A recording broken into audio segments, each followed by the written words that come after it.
महाराष्ट्र राज्य परिवहन महामंडळातील एसटी कर्मचाऱ्यांनी आज राज्यभरात जोरदार आंदोलन केले आहे।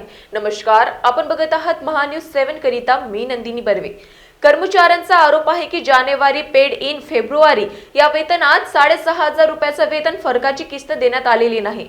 सरकारकडून ही रक्कम वेळेत देण्याचे आश्वासन देण्यात आले होते, मात्र ठरलेल्या कालावधीत पैसे जमा न झाल्याने कर्मचाऱ्यांमध्ये तीव्र असंतोष आहे। या पार्श्वभूमीवर विभागीय कार्यालय आणि कार्यशाळेबाहेर आंदोलन करण्यात आले।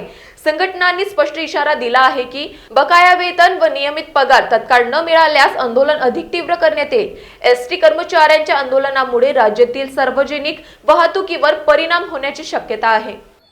एसटी कर्मचारी हा वंचित आणि अन्यायग्रस्त कर्मचारी आहे। छोट्या छोट्या गोष्टीसाठी मीडिया तुमची आम्हाला पगार मिळाला हे सुद्धा दाखवते टीव्हीवर। त्यामुळे आमची परिस्थिती किती खराब असेल की पगार टीव्हीवर दाखवला जाते, यातच आता सर्व काही आलं। आत्ताच एसटी कर्मचाऱ्यांचा पगार वाढला, तेही अनेक आंदोलने करता करता कृती समितीची मीटिंग झाली ऑक्टोबर महिन्यामध्ये।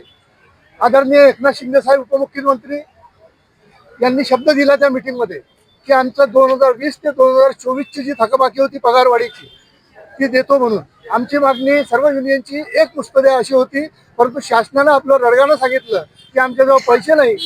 तेव्हा ते जे होते त्यांनी 48 हप्त्यामध्ये दिले, कबूल केलं।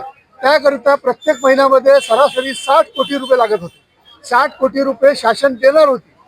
तर नोव्हेंबर 2025 पासून पैसे देणं सुरू झाले। नोव्हेंबरचे पैसे आणि डिसेंबरमध्ये 2 हप्ते दिले। त्यानंतर जानेवारीचा हप्ता, जानेवारी पेड इन फेब्रुवारीचा प्रशासनाने दिला नाही। याचं कारण हे की शासनाने दिलेला शब्द पाळला नाही। जे दर महिन्यात 60 कोटी द्यायचे होते ते नोव्हेंबर महिन्यातही दिले नाही, डिसेंबर महिन्यातही दिले नाही, आणि जानेवारी हे 2 महिन्याचे पैसे प्रशासनाने एसटीने आपल्या तिजोरीतून दिले। एसटी म्हणते तिसरा हप्ता द्यायला पाहिजे, आमच्यापाशी पैसे नसल्यामुळे हे आम्ही दिले नाही।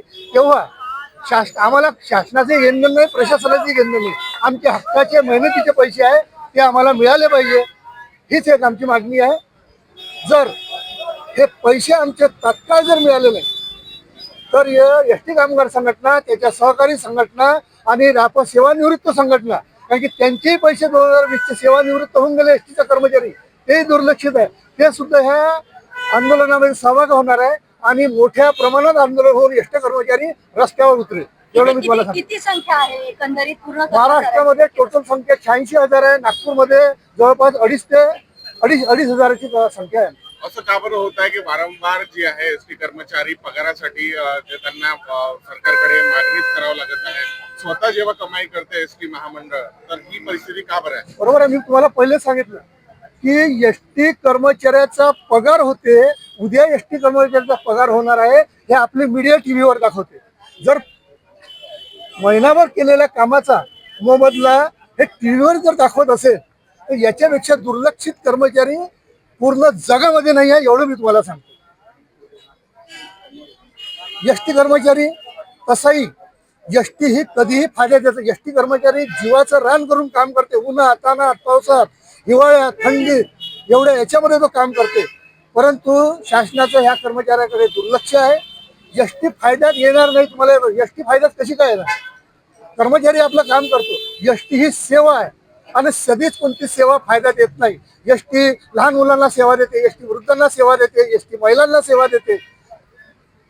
4 जरी शाळेचे पोरं शिकणारे असेल तर त्याला सोडायला रात्री एसटी तिथे विना मोबदला तिथे जाते। त्यामुळे एसटी फायद्यात येणार नाही, हे शासनाने लक्षात ठेवावं। आणि जर आता जर हे जास्त जर दुर्लक्ष झालं तर एसटी कर्मचारी हा आता रस्त्यावर उतरेल। महान्यूज 7 साठी नागपूरवरून कॅमेरामॅन राजेश जंगीतवार सोबत पारस बेसवारीची रिपोर्ट।